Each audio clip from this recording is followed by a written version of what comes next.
Hello, thank you for joining me once again. I have been recently, as many of you have probably noticed, been going through the classic X-Men comics, going over the old Claremont Byrne stories, like the best X-Men stories ever written, and I constantly like to point out that I feel like they're perfect comics. So well written and drawn and produced and everything like that. I mean, of course, everything's got, there could be things that are not perfect, quote unquote perfect, but they're just so well made. And there's very, very few books that consistently, I can just say from issue to issue, are just such a joy and a pleasure to read that I would rate them as perfect comics. Tom Strong by Alan Moore and Chris Sprouse is absolutely one of those books to me. I mean, I don't know how anybody could read these and not find them to be just a perfect balance of action, adventure, humor, drama. Even just Alan Moore's just brilliant writing, even on a subtle, simple level. Like you can learn things, or the way that he kind of structures story. I think it's so subtle. Like the average person may not understand it. They just read it and just, oh, that was a good comic. But there's subtle things that he does in the way he tells a story, the dialogue, the way that he kind of directs an artist to draw the images. I don't know. I've said before that I just get the feeling that I have no way to back this up or way to justify this, but I get the feeling that writing these was very easy for Alan Moore.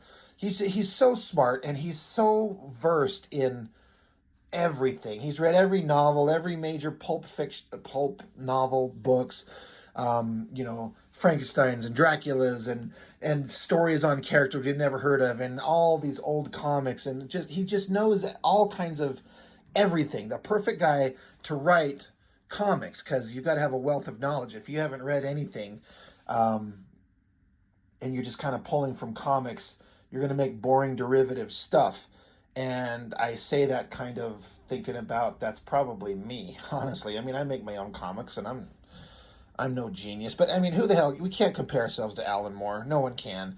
Whether you like him or hate him as a human being, you can't deny that he has got such a volume of work out there that's just so goddamn brilliant. And if you've never read Tom Strong, you're dumb for missing out on it. Go get it. Another great cover, issue 4. Now you'll notice all the books so far have been by series regular artist Chris Sprouse, this is a revelation. I was aware of him before this, but I never read anything by him on a consistent basis before Tom Strong. But once this got going, I suddenly understood how good he was and how an artist can be different than the Image Comics guys and still be dynamic and interesting and powerful and inspiring, but still a nice, clean, pleasant, beautiful style. It's incredible. But you got a Arthur Adams cover. Well, there's a reason for that. But I love these covers because each one is kind of got a different vibe. Like, this is almost like old magazine. I guess a lot of them are kind of that way. But it's like, he wanted her for war crimes, but she wanted him for love. It's hot as hell, buddy, but you'll shiver at the touch of this Teutonic torture goddess and her Luftwaffe of lust. You'll never forget the hot lead kiss of the swastika girls. Like, that shit is so funny. Like, you can read it and you're like, oh, it kind of sounds cliche, but like, it's supposed to sound silly. That's the point. So you got hot, presumably Nazi girl, Tom Strong laid out on the cover. What's going on? Well, only one way to find out. Let's bust it open. These ads and these things are ridiculous, but they got to make money somehow, right? Looking at this splash page, this opening, I'm reminded recently on the Cartoonist Kayfabe channel, they interviewed Matt Wagner, and if I'm remembering correctly, but somebody correct me if I'm wrong, but he was talking about some of the stories that he had written of Grendel and the different artists that drew the stories. And Matt Wagner was saying, like, he doesn't want to be rigid and art direct from the script, telling the artist what they need to draw. I believe he was saying how he would ask every artist, what do you want to draw? And Chris Sprouse drew a story for him. And he said that Chris Sprouse said he wants to draw architecture. which blew my mind that a comic book artist would want to draw that, because buildings and perspective, it's a very powerful tool, but to me, it's got to be like the most tedious and kind of the most boring in a way. I mean, if most artists, and this is why I'm a loser, because myself included, you ask me, what do you want to draw? I'd be like, I want to draw hot girls and monsters. And that's pretty lame. But Chris Sprouse, being an absolute champion, he's like, sorry, I just had a little hiccup there with my recording. My phone shut off, so I had to restart. So I'm going to have to splice these videos together in editing. I usually don't edit these videos together. I just record them and put them up. But this one will have to be spliced together because I'm not going to re-record the previous 5 or 6 minutes because fuck that shit. Anyway, what I was saying is how Chris Sprouse wanted to draw architecture, where most other artists would be like, let me draw muscular dudes or hot girls or monsters. Chris Sprouse is like, I want to draw architecture. And you can see how good he is at this. I mean, it's at a basic, almost, I mean, it's got to be a 2-point perspective, but almost just a 1 point. If you know your junior high school art classes where they teach you, like, have a point, have a horizon line and a vanishing point, and just connect all these lines up there. Like, and you can even kind of figure out where the vanishing point probably is. It's right here, right at the corner, right? You can see how the lines of these buildings line up. And see how everything kind of lines up from this anchor point. That's how you can, like, it's just basic 1-point perspective, right? You can see how it basically lines up with all the lines of the building. So simple, but profoundly effective. Really good.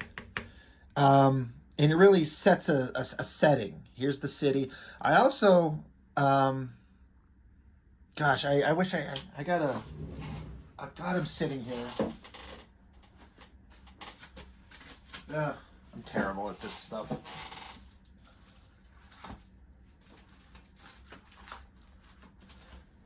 I'm trying to find my issues of the classic X-Men that I've got, because I want to just make a point here that it's not critical to know, but the coloring. If you look at the coloring in this background, it's total modern day at the time, computer coloring.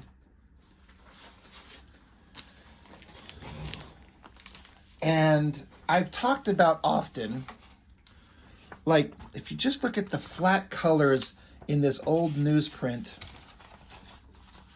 I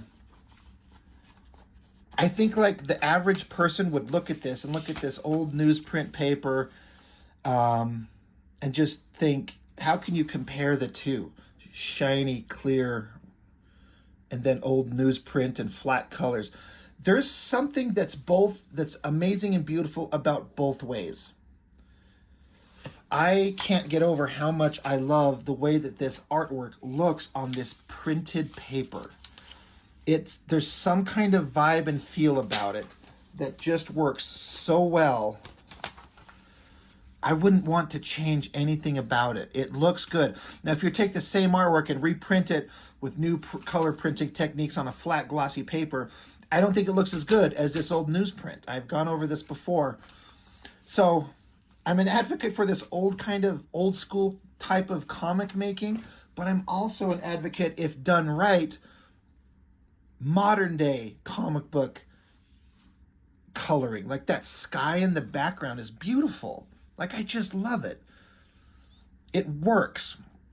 So there's different ways to create a comic, and all are valid. It's subjective, but there's certain ways to do it right and certain ways to do it wrong. Anyhow, setting the stage, 1999, which is when this comic was made, the stronghold in Millennium City, the hero, Tom Strong. This like cable car comes along, drops off some mail, and Newman, the robot, goes along and picks it up. And you've got Solomon, the monkey, who's just an ape that Tom Strong did innovative brain surgery on and made him a sentient, now English-speaking, proper ape. He's like, deuce of a lot of posts the old boss Waller gets. Hey, what? Let's see. Letters from admirers, strongmen of America applications, sponsorship offers, letters from For Mrs. Strong and Miss Tesla. Good Lord, did you know they still publish Reader's Digest? Threats, proposals. Oh, hello, what's this? It's addressed to the master. Jolly nice gift wrapping, I must say. Expected better take to him with his breakfast. So he grabs up his breakfast and this package that just came in the mail. He's like, morning, sir. Morning, ma'am. I've brought the mail and your petit déjeuner, don't you know? They're like, come in, Solomon. He's like, please don't be doing it doggy style again. I don't need to walk in and see that shit. You all are nasty. He says, I'd like to say it's a splendid day. The weather's absolutely smashing. Got your morning paper and a package. No idea who it's from, but it looks terribly fancy, I must say. And the card says perishable, open immediately. So Tom and his wife, they're in bed casually hanging out. And Tom's like, oh, look, this package. It's like there's lipstick on it and a swastika. That's kind of strange. Meanwhile, his wife, she's in the back. She's noticing the background. If she coming up behind him, a couple of airplanes coming in close through the window. What? Great splash page. They're girls in airplanes shooting machine guns at Tom Strong's home. Holy shit, what? We're off to the adventure. So I like how they're getting attacked and Tom Strong is just casually like getting up and pulling his pants on, tucking his junk away. Just like, honey, could you hand me my shirt? He's gonna go stop him, but he's cool, he's calm, he's collected. We're not freaking out. Bullets are bouncing in there and they're just like, oh, just, it's fine. Give me my, he needs his, his heli vest. It's like a backpack with a helicopter thing on the back. So he straps it on. His daughter's like, be careful, Dad. Don't do anything dangerous. Boom. Dives out of the window. Like, what an adventurer. Brave son of a bitch. Just dumps through the window, gets his helicopter out, and there are these German chicks. They're shouting kind of like stereotypical German Nazi stuff. We got to get him. So they take shots at him. He maneuvers around, gets up into the airplane, starts beating the shit out of him. Go Tom Strong. Takes them all down, and then as he talks to them, they mention a name that he's like, Ingrid Weiss. He's like, I fought her June 6th, 1945. Now this is June 6th, 1999. So time has passed, and he's like, I remember. Now it goes to a flashback, an untold tale of Tom Strong. And now we're into Arthur Adams artwork. So Chris Sprouse drew the opening pages, and now we're into Arthur Adams, which, like, both premier amazing artists. Like, holy crap, this is going to be great. So it's, after the fall of Berlin, the war's basically over. Tom Strong's, rummaging through the city. And he's looking for this girl named Weiss. He's like, I'm told she was the end product of the Nazi breeding program. She's got a concentration camps of guinea pigs. I got to find them. But here's this chick, coat, boots, standing there looking, confident. He's like, oh shit, what? Who are you? And there she is looking hot. There she's like, here I am. And she must be Tom Strong, the American science champion. I've heard you're awesome. And she introduced herself and all her little hot Nazi babes. And Tom Strong was like, what? Like, the war is over. What are you going to do? What's your point? So she smacks him, and he's shocked at how strong she is. So he decks the shit out of her. Great energy and action, but he's like shaking his hand. I thought this was great right here. How Tom's like shaking his hand because he's like, God damn, that girl. She's super strong. She's practically invulnerable. So she's like, all right, let's go. The girls like tranquilize Tom Strong, knock him out. He falls to the ground unconscious. So he's trapped by the Nazi babes. He wakes up and she's like, oh, you're awake. Thank you. Wake into our subterranean hangars. I just hear like Dr. Evil. Welcome to my subterranean lair, Mr. Powers. She says, to the cozy lovinist? I don't even know what that means. Where my girls and I will wait out the war's end and strike from the ashes. It's like, strike from the ashes? The war is over. Germany's defeated. Are you too insane to understand that? And she's like, oh, no, don't worry. The Nazis will rise again. And that's fine. We'll just wait it out. She's like, I am mankind perfected. And she's like, and you are too. she's like, he tells her to go to hell. She says, no, no, it's Europe that will go to hell, and then your United States. I have weapons and bombs. I shall be the symbol that unites the German Volk and rallies them to victory. She's like, why don't you join me? You're not blonde, but you have many other striking qualities. Think of the love we could make, the children we could breed. So she wants to just get with him and like start breeding the master race. And he's like, I think I'd rather puke. She's like, oh, all right, well, maybe you're only fit to mingle with the colored races, she says. Anyway, I've got all that I need from you, and I've had my victory. So it makes you wonder, I already have all that I want from you. I wonder what that could mean. I love the lighting on here. But you see Tom Strong, like his hands are shackled up here, but there's like blood trailing down from his wrists. What is he going to do? Well, he's probably cranking on his bonds and snapping himself free. He gets free, decks her off to the side, and then so now it's going to be a fight between him and the hot girl. She's walking through the fire, so she's basically fireproof. She's invulnerable. This is just such great artwork. Kicks him in the face. She's talking about how her power is limitless, and she's like, let's see, I could bring the earth to heal myself, even without my massive armory. Excuse me. He says this armory. Is the armory fireproof? And she's like, oh shit, she looks. All this fire everywhere. Boom. Her headquarters blows up because it's so loaded with explosives and weapons. Excuse me. But Tom crawls himself out of there. And he's like, holy shit. He gets on the phone, calls in for help. He's like, I have met the enemy. She was beautiful, which is kind of a weird thing to say because she was hot, but she, like, her character, her personality. So he's like a Nazi racist slimeball.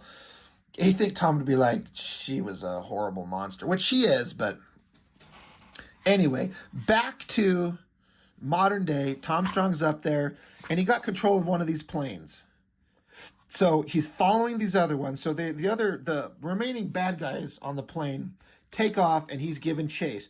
Now in the distance, there's this giant black cloud that they fly into, and Tom's like, we can't fight in a cloud. No one can see. What are you doing? What's in this cloud? Oh shit, it's a Nazi shield helicarrier with a cloud cover to obscure it, which is kind of a ridiculous concept all around, but it's still awesome.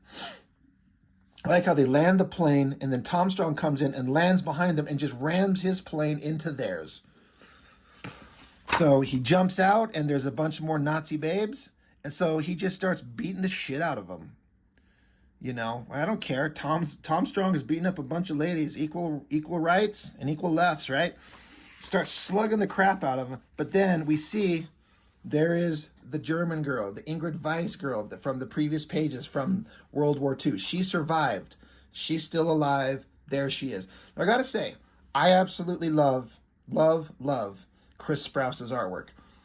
But this figure of this girl does not carry the same...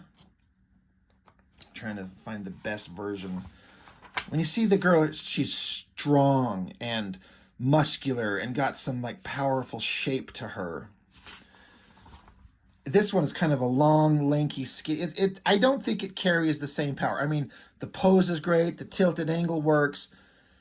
Just not quite as good as Arthur Adams. That's the one thing where Arthur Adams absolutely beat Chris Sprouse in terms of artwork, at least in this panel. But she shows up. She's here to kind of continue her Nazi work. Of course, that's how it goes. They have a little conversation. They try to fight. He swings at her. She dives out of the way. Kind of lulls him into a certain spot on the ground. She's like, yeah, you Americans, you're so clever, so noble, so confident. Hits a switch, and he drops down through this pit. He falls into a trap down on the ground. He's like, oh, God, trap doors, or what, are you afraid to face me? And she's like, I'm not afraid to face you. I could break you in half. But I got something else for you, something else special. And so a little bit of conversation back and forth. But she's like, don't you feel something happening? Don't you feel a certain mounting vibration? He's like, yeah, I can. The increasing glow in the coils. This all feels familiar. She's like, of course it does. You'll get a kick out of this self. It's a tachyon accumulator.